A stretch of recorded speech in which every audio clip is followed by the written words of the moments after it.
I'd like to thank everyone for coming out on a snowy Chicago night. Thank you all for being here. I think it'll be a great time. My name is Isaac Freilich-Jones, and I'm the president of Chicago Society, the University of Chicago's student-run lecture series. I just want to tell you, I want to thank a couple of people for helping put this together. First, I want to thank our partners, the International House, as well as International House Global Voices series, and the partners in that effort, the Center for International Studies and the Seminary Co-op bookstores. I'd also like to thank Tom Zimmerman of Fermilab for helping us put this together, and everyone did an incredible job.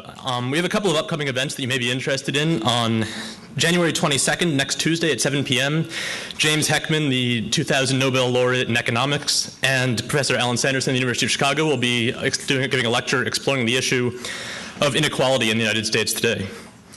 International House also has an event coming up on January 23rd. Sergio Aguayo will be speaking on human rights in Mexico, inside the labyrinth of drugs, elections, and billionaires. He's one of Mexico's leading public intellectuals and human rights advocates. I'd now like to present to you Dr. Michael Shermer. Somehow, in between biking across country and writing a monthly column for Scientific American, he's managed to put together a great book called The Mind of the Market, exploring the intersection between the social sciences and evolution. And it is my incredible honor right now to present to you Dr. Michael Shermer.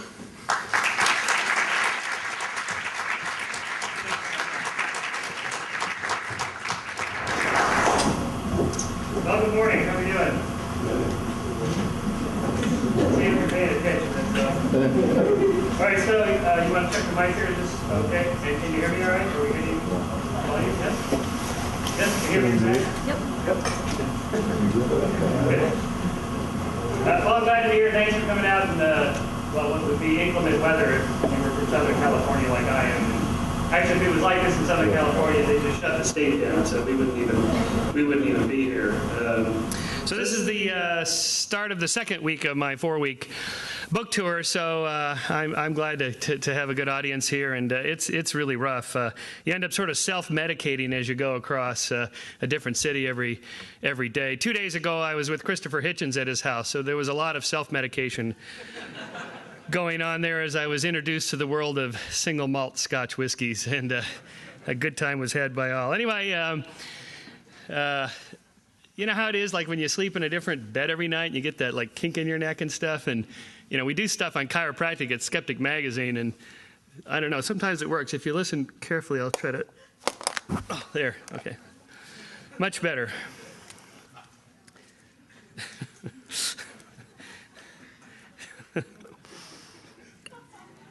You can ask about that in the Q&A if you want. I did that at a medical conference once, and there were some neurologists in the front row that about fainted. Oh my God, you could actually, I didn't actually crack my neck. Oh, okay. Anyway, I'm the publisher of this, Skeptic Magazine. It's the quarterly publication of the Skeptic Society. We investigate claims of the paranormal, pseudoscience, fringe groups and cults, and claims of all kinds between science and good science, junk science, bad science, pathological science, voodoo science, non-science, and plain old nonsense. And unless you've been abducted by aliens and been on Mars for the last couple decades, you know, there's a lot of it out there. Nonsense, that is. And that's our job. We debunk nonsense. We investigate and try to provide a natural explanation for apparently supernatural phenomenon. We try to look into claims like, well, this cover of Skeptic on 9/11 conspiracy theories. Was 9/11 a conspiracy? Well, yeah, actually it was. 19 Al-Qaeda members, that constitutes a conspiracy. But the so-called 9/11 truthers actually think it was, you know, something else going on, that it was the Bush administration that orchestrated the collapse of the World Trade Center buildings by carefully planting thousands of bombs inside the 2 World Trade Center buildings, remotely controlling flying planes into the buildings at just the point where the bombs were planted, where it would collapse from the top down, and so on and so on. This the same people, by the way, who think that Bush is the most incompetent president we've ever had in the history of the Union.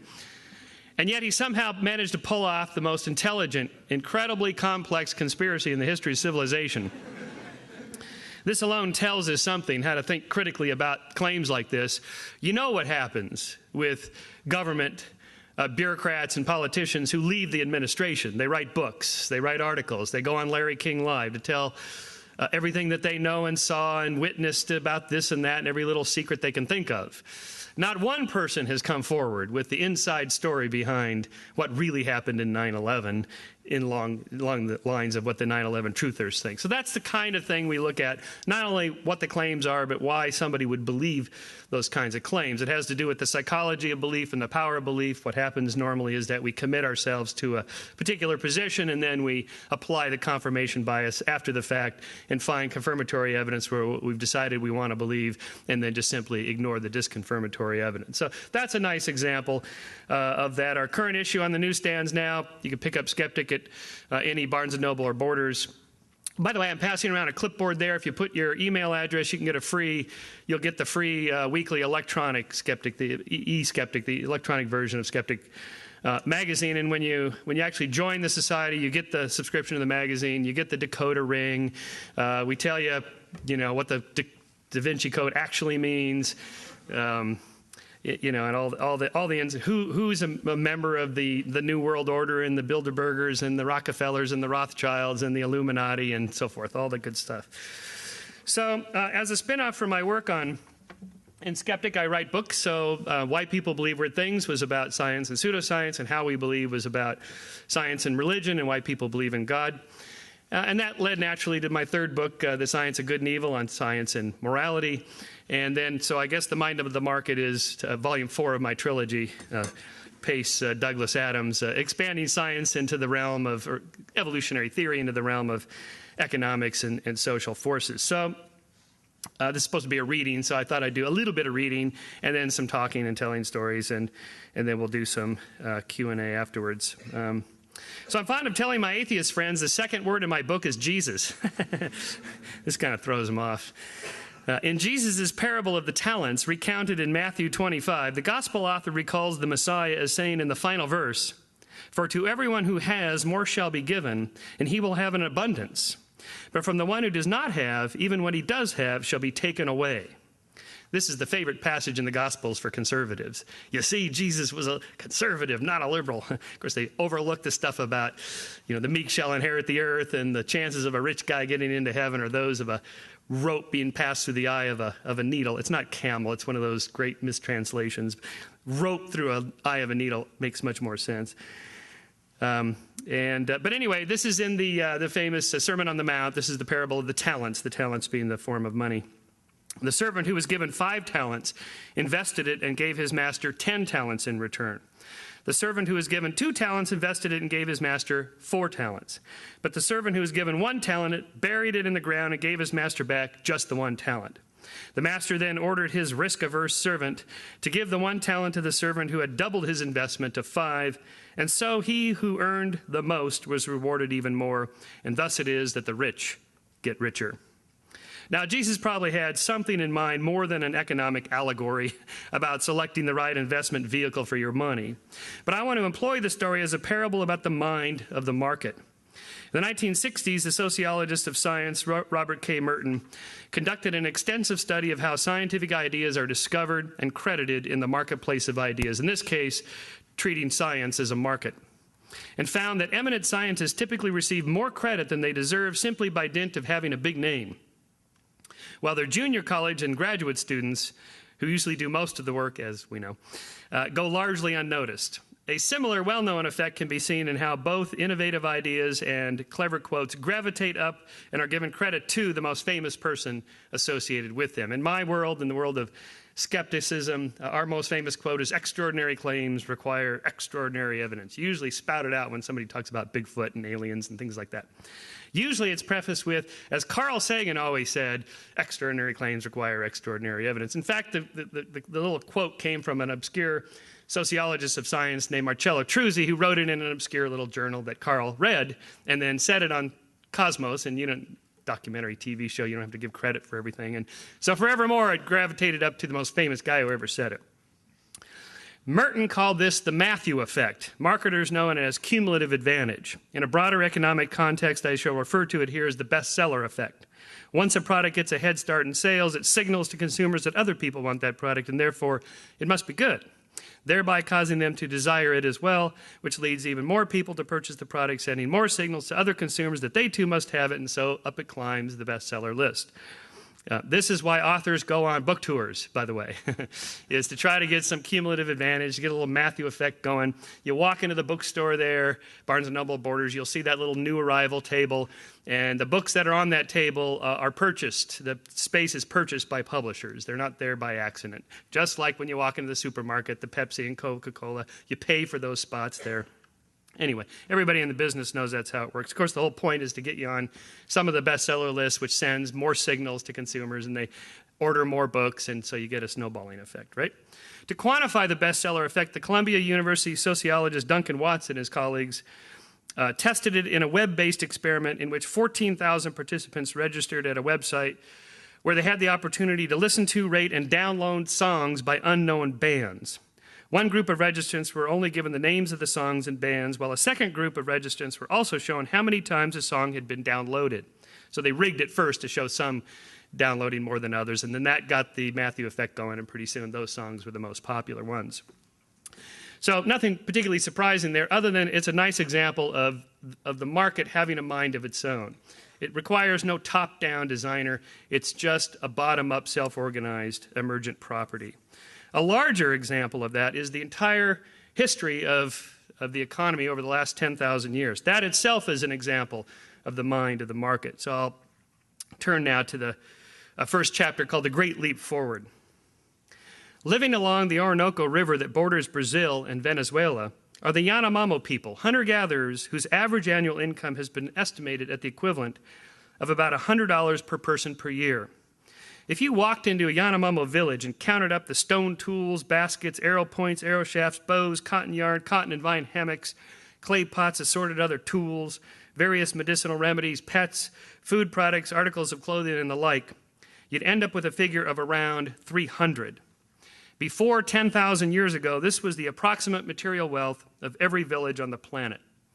If our species is about 100,000 years old, then 90% of our history has been spent in this state of relative economic simplicity.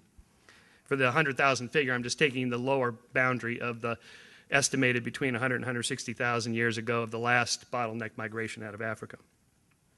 Living along the Hudson River that borders New York and New Jersey are the Manhattan people. Consumer traders whose average annual income has been estimated at $40,000 per person per year. If you walked into the Manhattan Village and counted up all the different products available at retail stores and restaurants, factory outlets, and superstores, you'd end up with a figure of around 10 billion, as measured by stock-keeping units, SKUs, the barcodes. The barcode has now just been bumped up to 100 billion because we ran out of the 10 billion different products. This difference of 400 times in income and 33 million times in products almost beggars description. If ever there was a great leap forward, this was it. Comparable to the evolution of bipedalism, the big brain and consciousness, equivalent to the invention of fire, the printing press, and the internet, and on par with the agricultural revolution, the industrial revolution, and the digital revolution. And the great leap forward did not happen gradually. It has been estimated that the $100 per person annual income has risen only to about $150 per person by 1000 BC, the end of the Bronze Age and the time of King David, and did not exceed $200 per person per annum until after 1750 and the onset of the Industrial Revolution. In other words, it took 97,000 years to go from $100 to $150 a head per year, then another 2,750 years to climb to $200 per person per year, and finally 250 years to descend to today's level of $6,600 per person per year for the entire world, and, as we just saw, an order of magnitude higher still for the richest people in the wealthiest nations.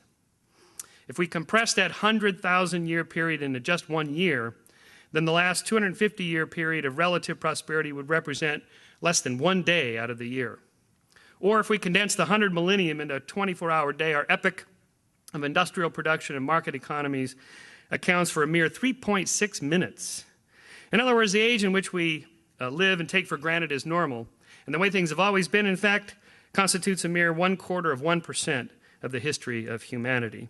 So the question is, how in the world did this happen? This is a weird thing. This is a hard problem.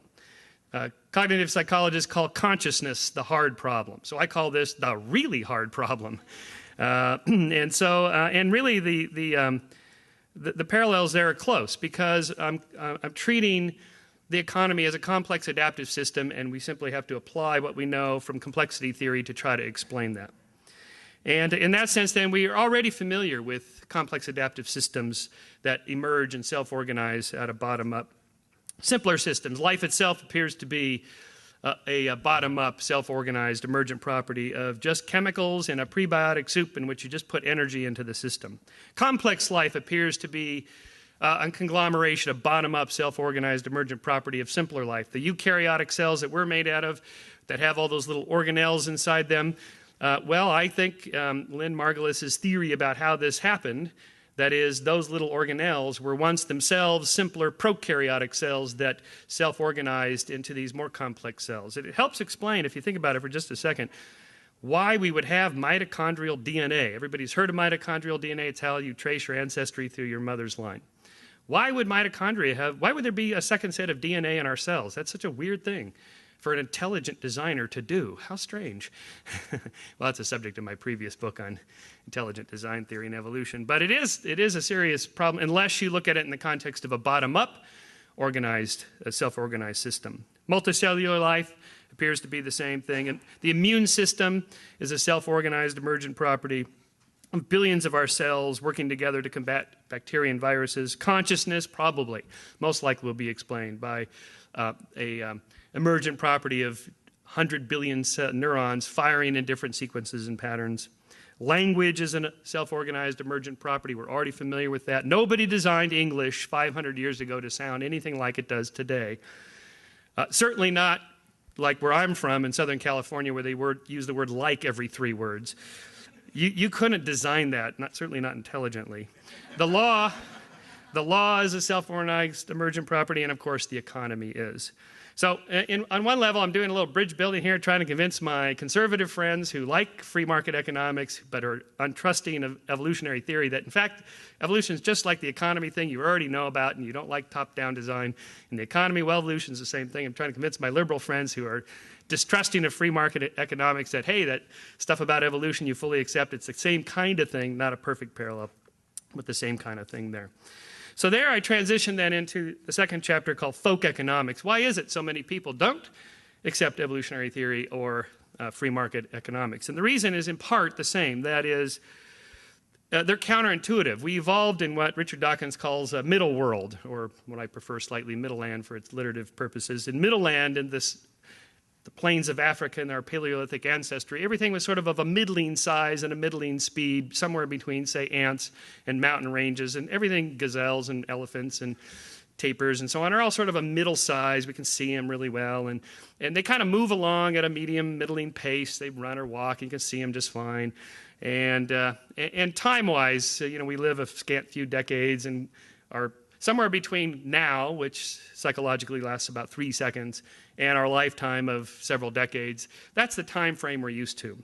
So things that are smaller than ants, say molecules, atoms, subatomic particles, these are completely counterintuitive for us to understand. Therefore, you need analogs and metaphors and models to try to help grasp it. The atom, with its electrons going around the nucleus, is like a solar system.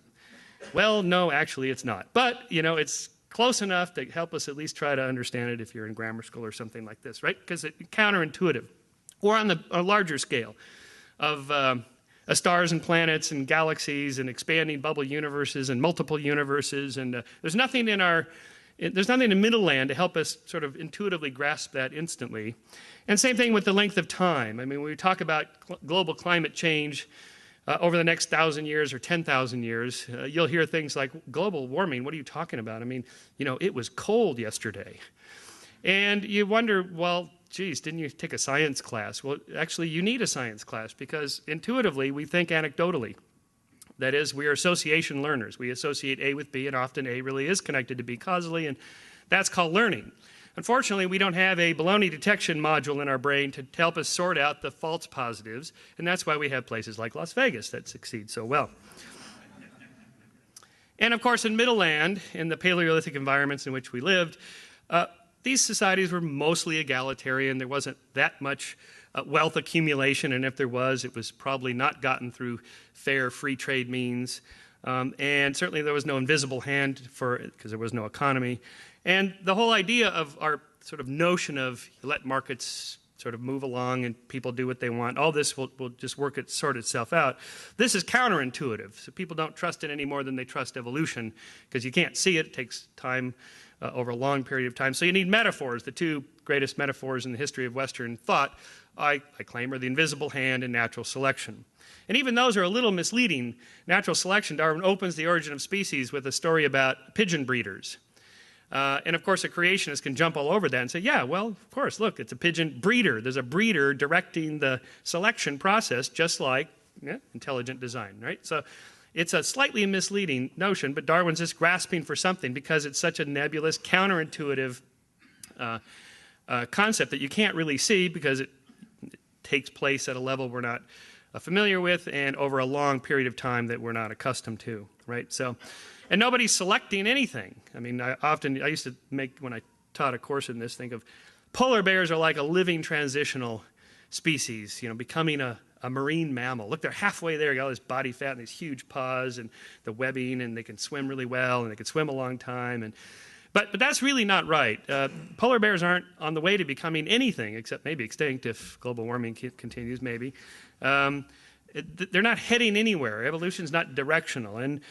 And what Smith was after with the invisible hand is something similar to that, although he comes before Darwin. It's that you can't see it takes place over a large system over a long period of time, but that there is something like an invisible hand at work that leads to this self-organized emergent property. So, and to that extent, then, I move and start talking about some of the myths of Adam Smith, and that, in fact, Smith was a professor of moral philosophy at Edinburgh University, and so even though he's famous for being Mr. Free Market Economics, in fact, there were no departments of economics because there was no such thing as economics. Something like political economy would be the closest thing, but he wasn't even that. He was a professor of moral philosophy, and his first book was called A Theory of Moral Sentiments.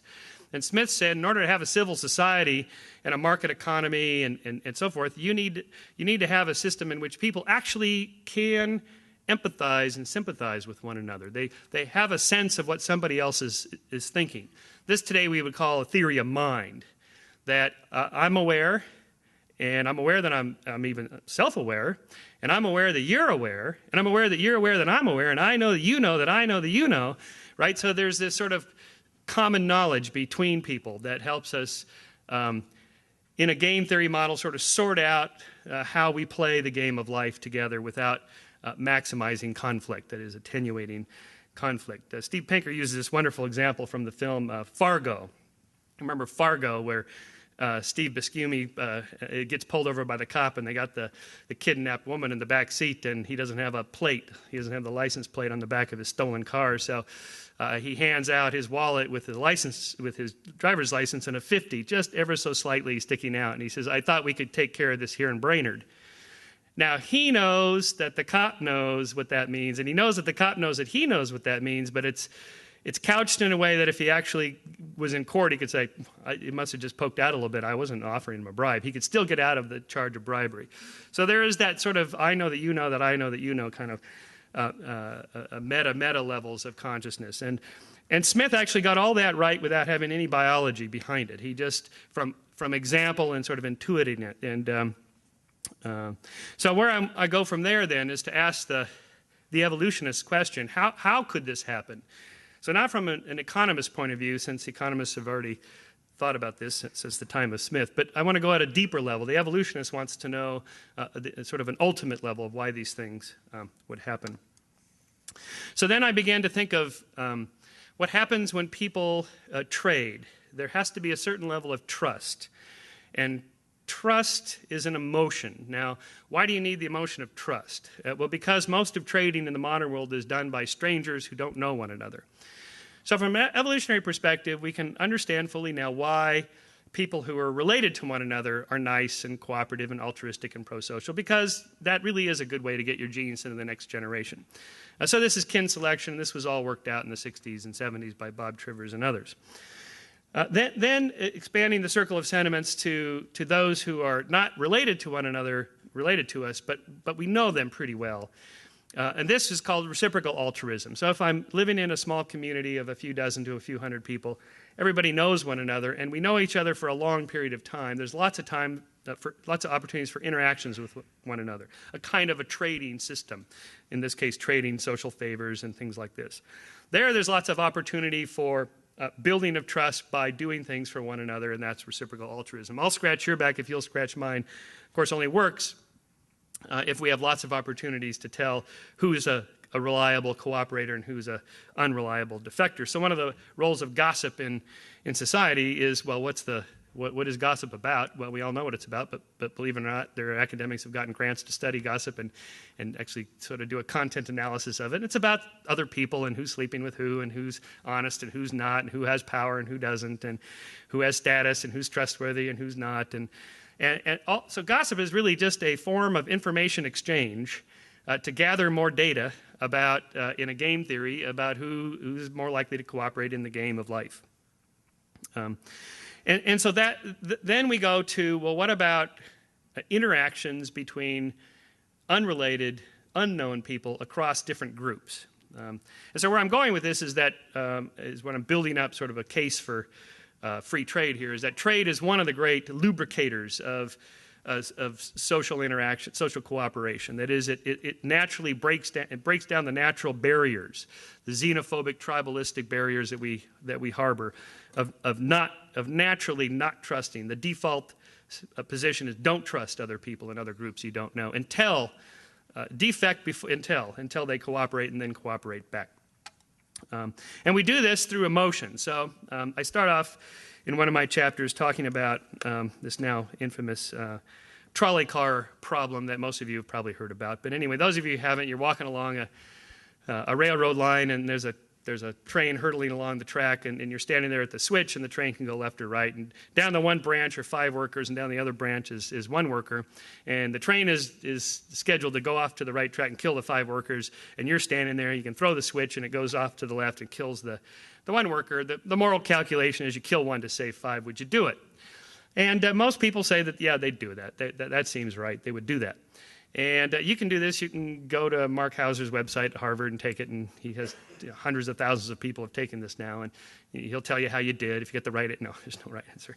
And then in the second scenario, there's just a track with 5 workers on it, and the train's coming down, and you're standing on a bridge over the track, and next to you is a great big guy, and you have the option. You could shove him off the bridge, and he lands on the track, and splat, the train hits it and kills him and stops and saves the 5 workers. So would you throw the guy off the track? Now, usually, it's often when I give this scenario, I'm asked, well, who is it? It's Rush Limbaugh. Oh, in that case. No. So most people say they wouldn't do it. They would not throw the guy off the track. And why not? And the reason is that switches in people are categorically different, and evolutionary theory explains why. Evolution designed us to value humans over non-humans, kin over non-kin, friends over strangers, in-group members over out-group members, and direct action over indirect action, because these differences impacted survival and reproduction. This research has now been done with subjects in an fMRI MRI scanner, in which you actually look to see which parts of the brain are lighting up. So what I'm doing in my book is integrating 4 different sciences: complexity theory, which we talked about; behavioral economics, which is that experiment is an example of that; neuroeconomics, which is you scan the brains of subjects that are doing those kinds of experiments; and then evolutionary economics, which is what I'm doing to wrap this all up. So in that third one, basically you take all these different scenarios, a prisoner's dilemma and the ultimatum game I'll talk about in a minute. And like for this one, you cram a subject inside one of these MRI tubes and you scan their brains while they're playing these games. Well, we've all read about these things in the popular literature, Scientific American and Discover and Newsweek and so on. A little picture of a brain and color, and there's a big bright red dot, and look, there's the money module. They sort of simplify things, really simplify things, because it doesn't look anything at all like that when you actually go and do these things. So I went to do one of these experiments at UCLA just to see what this was like, and so you're crammed in there with this helmet on and these earphones because it's louder than hell, and these goggles, and inside the goggles are these little TV monitors that represent the computer screens out in the other room where they're running the experiment. You have this little keypad thing, and they give you choices, and you pick your choices, or you make your offers, or you make donations, or whatever it is you're doing sort of economically, and they see which parts of the brain are lighting up. In this particular one, it turns out that areas of the brain that are involved in moral computation, that is sort of a reasoning, rational, prefrontal cortex, higher order cortex thing, is most lit up when you're making the choice about whether to throw the switch or not. When you're asked to shove somebody off, it's a much sort of lower road emotion, amygdala-based system. In other words, it feels more sort of intuitively, viscerally wrong, whereas the throwing the switch is more like a rational calculation. This is how this data is interpreted. Anyway, I couldn't stay inside the tube, just parenthetically. It turns out that about 20% of all subjects have claustrophobia, and I had no idea I had it until I was already in there. And this is why they give you a panic button. So this is the weirdest thing, and there's a little bit of artificiality to it. There are no brains. In those pictures, that is not anybody's brain you're looking at. That's a statistical conglomerate of the whole sample size compared to two different conditions, artificially colored, and so on and so on. So there may be some room for skepticism with some of that research. That may be a future column for Scientific American for me. But nevertheless, this at least as an approximation helps us kind of see which parts of the brain appear to be more active. By the way, of course, this is just measuring blood flow change, not actual neural activity. There's a step in between there. More neurons firing means more oxygen needed, means more blood going there, and there's a transitional period there. It takes a couple seconds for the blood to get there, so it's not a perfect real-time measure. Nevertheless, they do another game like this that shows us that there's something deeper to our emotions, our moral emotions, than just culture and learning. And this one's called the ultimatum game. This one's kind of fun. Let's say you two are subjects in my class, and you're poor, starving students, so you could really use a few bucks. And I offer you $100, and you can make an offer to your fellow student here whom you don't know. And the last talk, it was they were married, and that really threw it off when I gave them the choice. So, because married couples have other things going on. Anyway, you don't know each other. You get the $100. You make him an offer of a split. If he accepts your offer, you both get to keep the money. If he rejects it, I take the money back, and neither of you get anything. It's a one-shot deal. You both know the rules. What will you offer him? $70. That's pretty good. You'll probably get away with that. Anything less than that, though, to him, let's say an 80-20 or 90-10 split, he would probably reject. Most subjects do. And now, this is interesting because according to sort of the theory of Homo economicus, that is, humans, economic man, are rational, free in their rational choices, and we make utility maximizing or value maximizing choices. So we're free to make choices. The choices we make are rational and selfish or self-maximizing. Why would this guy turn down a 90-10 offer? I mean, he's a poor starving student. He walks into the lab with no money. He can walk out right now with $10 and go to Starbucks and buy 2 lattes.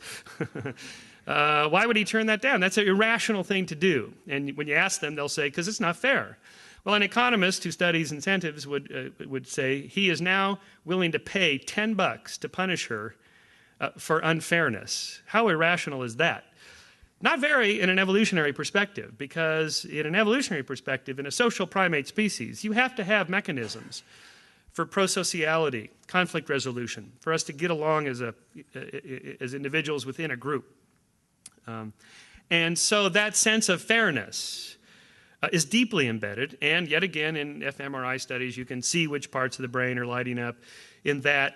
There's iterated versions of the ultimatum game where whatever you give him is tripled in value, then he makes an offer back to you, and whatever you accept is tripled in value. You go back and forth 10 times, and either one of you can defect at any time and take what you've got. So then that sets up a little system of anxiety about, is he going to defect in this one? Maybe I better defect. Anyway, prisoner's dilemma, where you can cooperate or defect and get shorter or longer sentences or money, and different configurations of this. Anyway, when subjects are fairly cooperative and nice and everybody's making a lot of money and having fun, the sort of dopamine-rich centers of the brain light up. That is, dopamine is associated with feel-good emotions. It's sort of a reward kind of drug associated with addictive drugs, for example, sex, sexual erotic pictures, and now game theory cooperation, apparently. And so this is yet another one of these sort of lines of evidence that this is something deeply embedded in our brains, in our evolutionary history. I mean, in part, I started down this study 2 books ago with The Science of Good and Evil as a response to theologians and theists who would say to me as an atheist, well, without God, why would you be good? Without good, why would you be God, I guess. Without God, why would you be good? And to which I sometimes would say something like, well, if there were no God, what would you do, or who would you do? I mean, the evidence shows that theists and Christians are no more or less moral than anybody else, so in terms of behavior, recorded behavior. So, but what I want to know is, okay, let's say just take God out of the picture. Where would these things come from? All right, so different lines of inquiry lead us to this. Franz de Waal's research, for example, de Waal at Emory and his colleagues like Sarah Bronston have done these really clever experiments. Well, it's sort of an ultimatum game or game theory models with primates. So they don't have language, so you have to tweak it quite a bit to get them to play, but it's not that hard. So you have, just imagine 2 chimpanzees sitting in 2 cages here. There's a see-through barrier here so they can see each other. And they both have a task of pulling this rope up. And down below is this little platform yoked to the rope. So if they both pull the rope, the platform comes up evenly. And on one side of the platform is a bucket of fruit, freshly cut fruit, nice and juicy, on a thing of ice. And no, they haven't eaten in a while. They're hungry, motivated. And if they both pull it up, the bucket comes all the way up. And if only one pulls it up, the platform tilts and the food falls off. Nobody gets anything. So that's a kind of an ultimatum game, right? So the question is when it's iterated, when you pull them up, does the one chimp share with the other one? If he shares, this other one will participate again and cooperate. If not, they'll defect and quit playing, throw things, get mad. There's obviously a sense of injustice there. So either we've evolved 2 different lines of a sense of fairness, or us and chimps and our common ancestors all the way back to 7 million years ago had that sense of fairness. And you can go back even further, because the same experiments can be done with capuchin monkeys, in which they do this, they respond the same sort of way. So that's going back 13 to 14 million years of a common ancestor split. Anyway, so that's a kind of a line of inquiry there. You can, parenthetically, in terms of economic theory, like the basic one everybody learns is supply and demand. And you can train little capuchin monkeys to, you give them some little pebbles, and you train them to trade the pebbles for some fruit. And so let's say a banana slice is 1 pebble, and an apple slice is 2 pebbles, and a slice of peach is 3 pebbles, or whatever. And you establish a baseline of how much they like each of them. And then in a second scenario, you get them used to trading. You come around with the fruit, they look in there, they give you some, and it's like a little exchange game. Then in the second scenario, you double the price of one of the fruits and see what happens. Well, the supply and demand, those curves are just exactly like they are in humans, right? The amount that they're willing to buy goes down as the price goes up, and so the law of supply and demand appears to have evolved over 15 million years ago as a form of exchange. Now, we're used to thinking of economics and trade as, like markets and money. But if you think of an economy as any social system in which organisms are exchanging anything, then you can see from an evolutionary perspective how this makes sense. Chimp A grooms chimp B. If he does, and if he's attacked by chimp C, this chimp will come over and more likely come over and aid him. Now, we know grooming is good for hygiene, right? Pick off the ticks and all that stuff. Yeah, okay. And we know that grooming and physical touch makes organisms more attached to one another. We know it increases oxytocin, which is sort of a bonding attachment hormone that we already know about from nursing mothers and infants, but it turns out it's applied to any social animals, and social animals that have a lot of oxytocin tend to be more monogamous. Those that don't tend to be more polygamous. So we know it has a powerful social bonding effect. But on a third level, it's something else. It's a social exchange. It's a form of reciprocal altruism that drives it biochemically. That is, if I help you, you'll help me when I need it down the line. Okay, so that's yet another line of inquiry that supports that. Okay, so what I'm getting at there then is that emotions like the moral emotions. Okay, Smith called it a theory of moral sentiments. That's an 18th century, sentiments is 18th century way of saying emotions. So why would those emotions be there? Let's think of something really simple like hunger. So when you're low in calories, you feel hungry, that's an emotion that motivates you to be more active so you can find calories. And same thing with thirst. So that's a simple emotion. Think of emotions as drivers of behavior in a system that's out of balance. So this is a sort of a equilibrium or a model of emotions. And so let's say something slightly higher, like attractiveness to members of the opposite sex. What do we find attractive in members of the opposite sex? And why would that feeling be there? Well, we know what the ultimate reason for it is, propagation of the species. You have to be attracted to somebody in order to, get your genes into the next generation, or at least it helps. There was a Crosby, Stills, and Nash song about that. You can't be with the one you love. Anyway, so... okay, distracted myself now. Oh, okay, so we have a body of research now from evolutionary psychologists that tell us that women find attractive in men that have that sort of broad shoulders and a narrow waist and muscular shoulders, and they have a symmetrical body, fairly symmetrical bodies, not too asymmetrical. If you put a mirror up there, it wouldn't be radically different. Clear complexion and in women, men find attractive, the hourglass-shaped symmetrical face, clear complexion, and that sort of waist-to-hip ratio of 0.67 waist-to-hip ratio. Now, no one walks into a nightclub and says, wow, that guy's really pretty symmetrical, or, okay, she's 0.71, that's pretty close. Okay, I'm doing the calculation here, and okay, you're the one. Which is silly because, of course, but there is a calculator. Evolution did the calculating for us.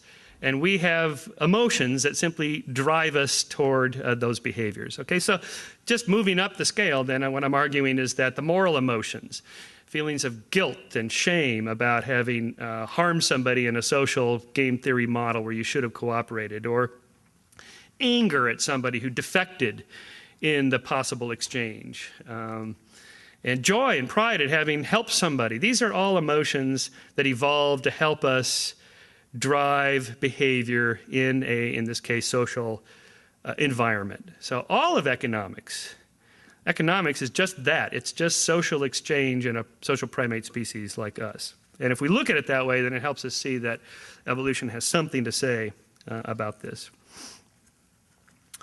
And then one final line of inquiry on this comes from my research from my friend Paul Zak at Claremont Graduate University. So I'll just read another little portion about Paul's research here.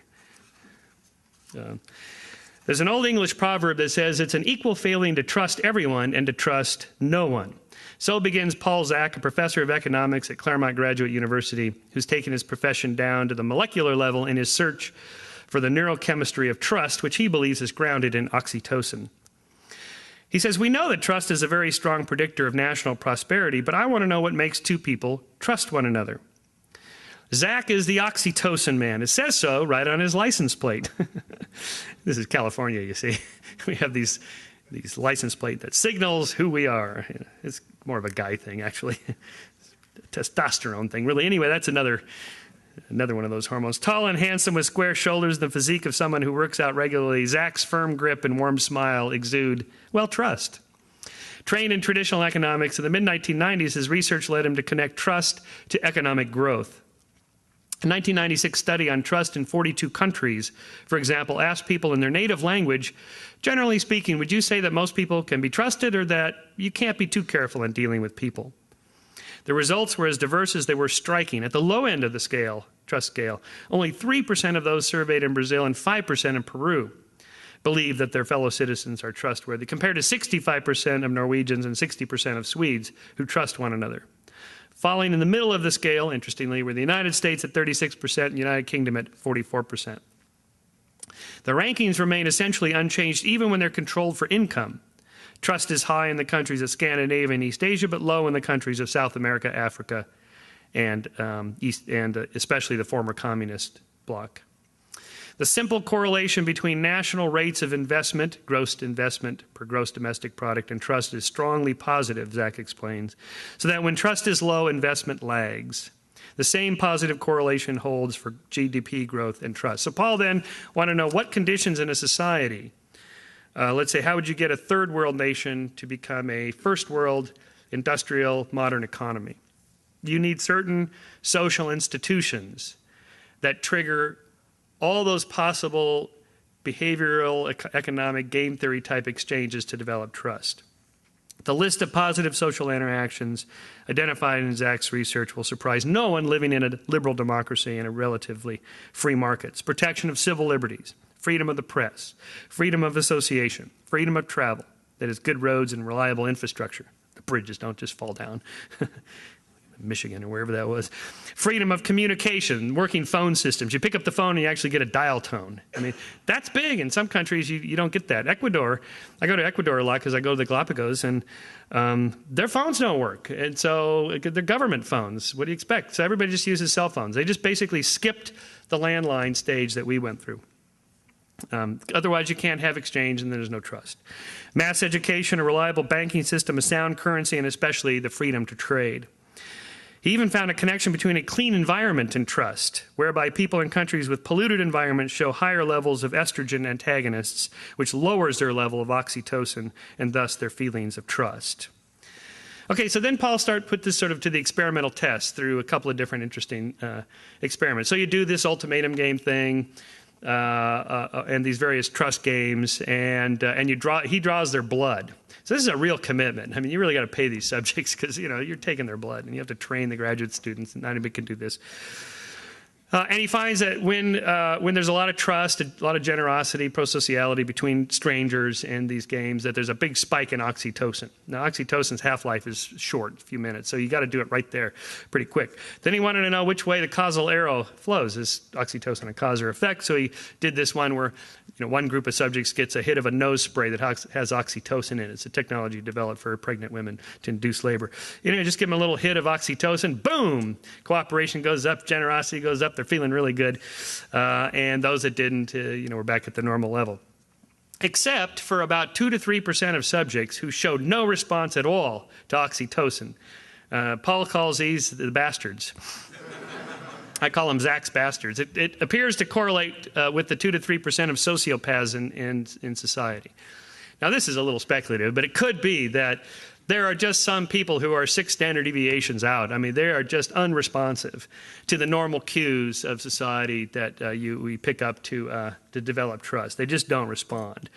And now Paul takes this even a step further, and this is really speculative, but it's perhaps because of the bastards that our moral, that we sort of have this fine-tuned moral sensitivity. You have to really be on your toes, not just because there are some people who cheat a little bit, but especially because of the bastards who will take advantage of you. Anyway, who knows? But that's kind of speculative. So I like that research. That's yet another one of the multiple lines of evidence that show the evolutionary origins of our economic sensitivity. So I'm going to wrap up here with just 2 final passages, and then we'll take questions.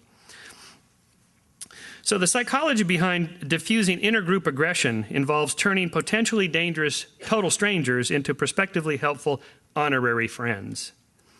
This process is enabled through the creation of social institutions that encourage, enable, and enforce positive social interactions that lead to trust.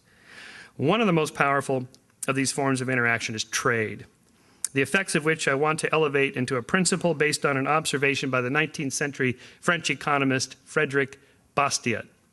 Where goods do not cross frontiers, armies will. Bastiat's principle not only helps us understand how hunter-gatherers made the transition to consumer traders, it also illuminates one of the primary causes of conflict. And its corollary elucidates one of the principal steps toward conflict reduction.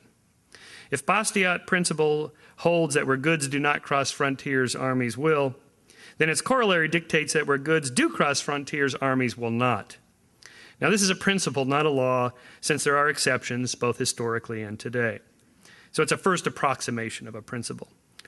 Trade will not prevent war, but it attenuates its likelihood. Thinking in terms of probabilities instead of absolutes, trade between groups increases the probability that peaceful and stable relations will continue and decreases the probability that instabilities and conflicts will erupt.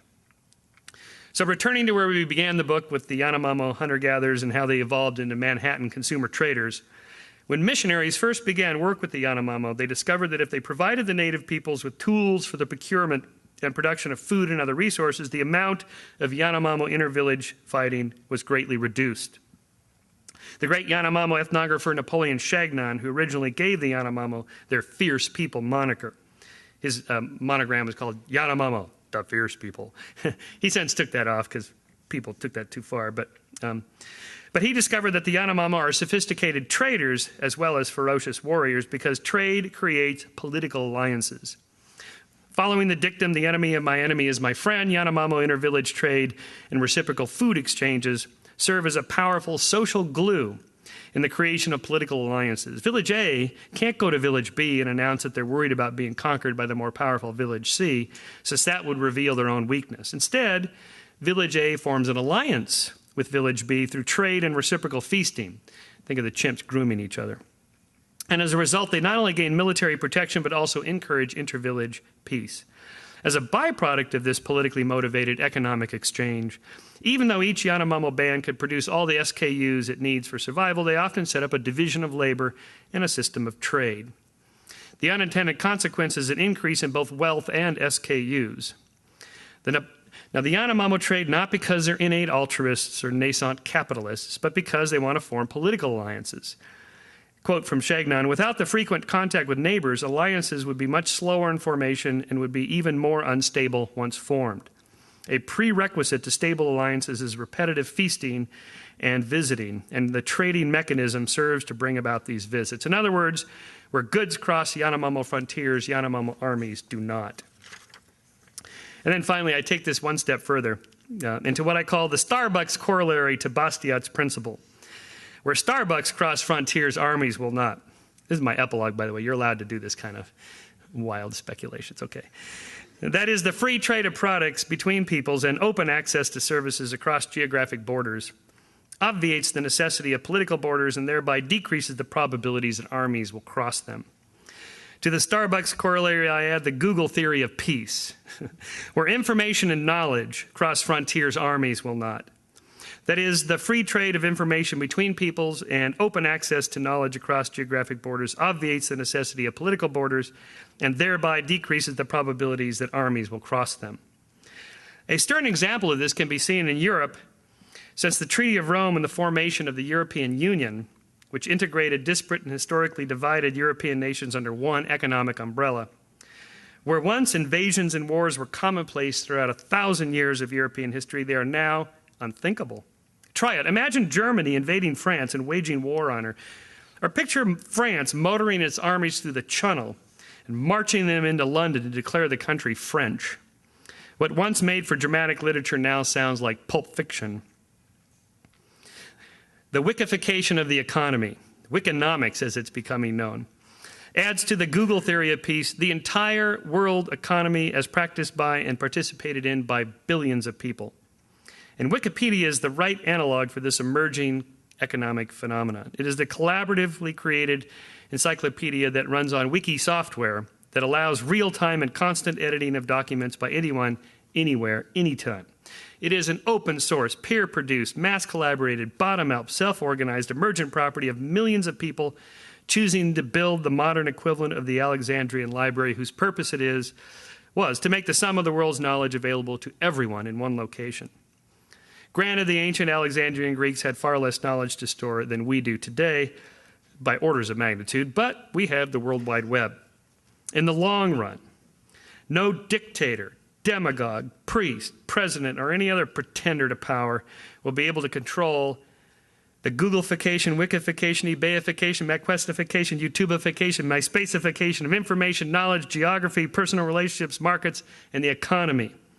Chinese bureaucrats can attempt to put all the firewalls and controls they want on 1 billion potential Chinese web surfers, but they will never be able to prevent knowledge, products, and people from finding their way to those who seek them. Freedom finds a way. Thank you.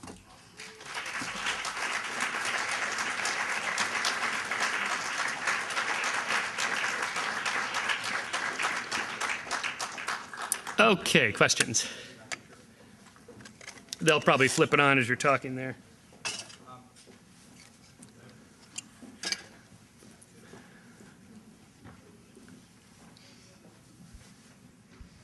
Okay, thank you, Dr. Shermer. We're going to take about 10 minutes of questions, and then Dr. Shermer will be signing books right down in the front right here.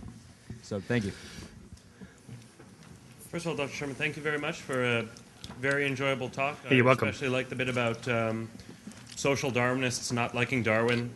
And I hope you're right about information, because I definitely like MP3s. Okay, Anyway, he's an MP3 fan. So regarding your idea that as information crosses these areas, it's going to necessarily lead to a certain, I'm getting feedback, a certain structure, a certain game question where large-scale wars become counterproductive for everybody. But I wonder if I could introduce something else from evolutionary social psychology into this, which is that when you have all this information, and so much of this information, as you talk about, has to do with our evolutionary adaptation towards gossip, there's a certain limit that people have mentioned on the mind as to how many actual complex relationships you can keep in mind at any given time, and it's about a couple of hundred. 150, I've heard something a little larger. Anyway, it was commented a while ago that, I'll keep this brief, too much information can be a bad thing. And when it comes to social relationships, it has been suggested that the more people you're put in contact with, the more that you seek filtration mechanisms by which you decide who fits into your MySpace top 150. Yeah. And as much as interdependence of economic zones may lead to the inability of those people to wage war on each other without large-scale cost, that is definitely not true of class, at least from my perspective. Mm-hmm. Yeah, I think the whole Would thing you is, say that, I think the whole thing is an anti-elitist system that we're moving toward.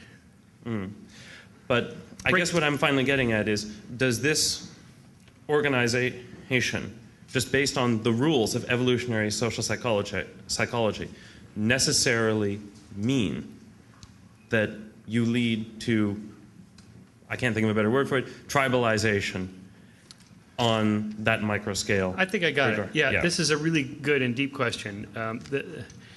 The answer is we still need to be vigilant about the natural inclination to be tribal. As Jefferson said, eternal vigilance is the watchword of freedom. There will always be power-hungry individuals that want to have their tribe over other tribes. We're still like that. I mean, another chapter in my book, I claim we still haven't fulfilled Smith's revolution, which was that mercantilism does not lead to the greatest wealth in nations. Mercantilism is basically tribalism. It's that our producers are more important than those foreign producers, and we're going to protect them at all costs, even if it costs all citizens in the nation more money. His example was, would you rather buy wine from Scotland or France? Well, French wine is much better than Scottish wine because it's cold and rainy up there all the time, and it's warm and sunny in southern France. But we can't have that because our Scottish producers will be hurt if we import and allow our citizens to buy all that wonderful French wine. So we'll double the cost of French wine to protect our producers. So that's a producer-oriented economic system. And Smith said, no, we should have a consumer-oriented economic system. Consumers should be the bosses. The consumer bosses decide. All the way up, think of Reagan, bailed out the Harley-Davidson motorcycle company. He wanted to save a couple hundred workers in Ohio or wherever Harley-Davidson was, because it's an all-American, male, Reagan-ish kind of company, and we can't have them being bettered by those much better Japanese Yamaha and Honda motorcycles. I remember I had a Honda motorcycle when that happened, and they went up in price 100% for about 5 years, just to punish us for not helping, well, just to save the Harley-Davidson. So that's still tribalism, and we still practice it today. Yep, next. Hi. So knowing all this information about people's behavior and oxytocin, where do you see the research going next? Why do you use this information, and what's next in this kind Nose of spray with oxytocin for everybody in the White House. Get them sleep. Well, as my friend Steve Pinker is fond of saying, the number one predictor of violence is maleness. I hate to say it since I'm one of them. Well, where does it go? Well, I guess in a way it helps to know who we actually are. That is Will Durant would say, the constitution of man has to direct the constitutions of men in that pre-PC age. And so, but you have to know what our constitution is. So I think it's clear from evolutionary theory now that we're not a blank slate. There's a deep blend between biology and culture, and obviously you can see that. And so we have to take that into account. What I'm arguing is that I'm arguing for more free trade, less restrictions on the economy, especially international trade. I guess I'd be in favor of globalization. As long as corporations are not getting handouts from governments. See, here Ralph Nader is, I wouldn't normally agree with him, but his concept of corporate welfare is right. Smith would have agreed with that. Smith was very critical of businessmen. He said, however he said in his Scottish way, neither does a dinner of businessmen go on before they are plotting against the public to fix prices and so on. But they can only do that with the aid of the government enforcing unions and things like their guilds and things like that they can control. So just let the market decide. I'm from Southern California, and I can't believe immigration has become this new issue. Nothing's changed. It's been like that since I was born. There's tons of Mexicans down at all the Home Depots and so on, and when you want something done, you go down there and pick them up, take them and pay them, and they do great work, and they send the money back to their families. What's wrong with that? And let the market decide. When all those jobs have been filled, they won't come here. They come here because there's plenty of work to do. Believe me, lots of work. And they do great work. So, what's this business about all the borders? That's just tribalism. We've got to protect our tribe and protect our workers from those evil Mexican workers or whatever. It's silly. So, Thank you. Hi. I wanted to talk about generosity or reciprocity in the context of kind of one-to-one interaction, specifically about the ultimatum game and even the dictator game. And I want to really distill the concept and ask, even if you don't know the size of the pot, that is, you can divide $100, but the other person doesn't know how much you have, so you can really give him $1 and he'll think you're generous. And even more than that, if the pot is, if the experimenter says you give the pot to him, so that is, you have to take from him, would people still be, would still consider the reciprocity principle, that is, they won't take everything from the other person just because of, like you said, the evolutionary kind of rules of interaction? Well, you can change the amount of generosity or selfishness by altering the rules of the game, of course, so the dictator game, or you just give somebody something. And cross-culturally, although within most Western cultures, though say less than a 70-30 split is rejected, you find something like that in non-Western cultures, but there's much more variation depending on how much exposure they've had to market economies and so on. So you can definitely tweak it. I guess probably the best metaphor I like is Mark Hauser's metaphor of a moral grammar. So think of, we all are born with the capacity to learn a language, and depending on where you're raised, that's the language you learn. Well, we're all born with the capacity to be moral, and then systems around the world tweak it this way or that way. In one system, it may be that tipping is not a big thing, and others it is. So you can tweak it. But the tip process involves something deeper, an emotion about feeling guilty about not giving somebody something. And so maybe your culture tells you how much you're supposed to give or not give. But what I'm after there is, why should you feel like giving something in the first place or feel guilty about not giving it? Why would the feeling be there? And it's there because we're social primates and we have to change our behavior in interactions with others. So it's not the other person that's standing in front of you that makes you give them or not take from them. It's really something also within you. Also inside, yeah, that's right. Yeah. Thank you. See, one of the myths I debunk about evolution in this book also is that social Darwinism really got a bad name because those who are promoting it, well, they believe the wrong theory of evolution. They believe that nature was red in tooth and claw, and it's just a bunch of animals being beastly and destructive and nasty and selfish and greedy. And this is what I call the Gordon-Gekko theory of economics. I mean, it's like Enron. That all corporations are like Enron. There's a lot of people that think that. And if that were true, market capitalism would have imploded centuries ago. It can't be true. There's no way you could do business like that. Jeffrey Skilling, the CEO of Enron, he said his favorite book at Harvard Business School was Richard Dawkins' The Selfish Gene. He had this idea that, nature red in tooth and claw.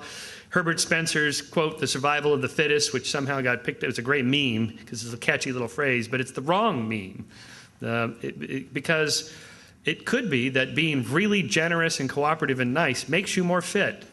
So it's not that the genes are selfish, of course. It's not even that the genes are making the organism selfish. It could be that genes can propagate best by making you selfless. Let's go to this one and then one more. Thank you. we'll make him the last one. Okay, so my question is, sometimes a conscious understanding of something like the processes that make us trust each other, that conscious understanding can change the nature of those processes, either by like overriding the emotions that would give rise to that, or allowing people to fake it or something like that. So given that can, like, when someone does research that comes up with, how people are naturally inclined to act, once we consciously understand that, it can kind of render that research sort of meaningless, or at least change the nature of it. So my question is there sort of a stable limit trajectory or something like that in the course of this understanding, like, we won't be just stuck digging in this trench forever? Yes, as Katharine Hepburn said to Humphrey Bogart in The African Queen, nature, Mr. Alnut, is what we were put in this world to rise above. So yes, of course, our conscious awareness of how we are, just like the alcoholic should not go to a bar, or Christopher Hitchens' house, and the addict should stay away from drugs, or whatever. I mean, obviously, knowing how you are, knowing the constitution of human nature, it helps us tweak the system. I mean, so really, for 10,000 years, we've been trying to figure out what's the right social system. How much government intervention do we need from the top down?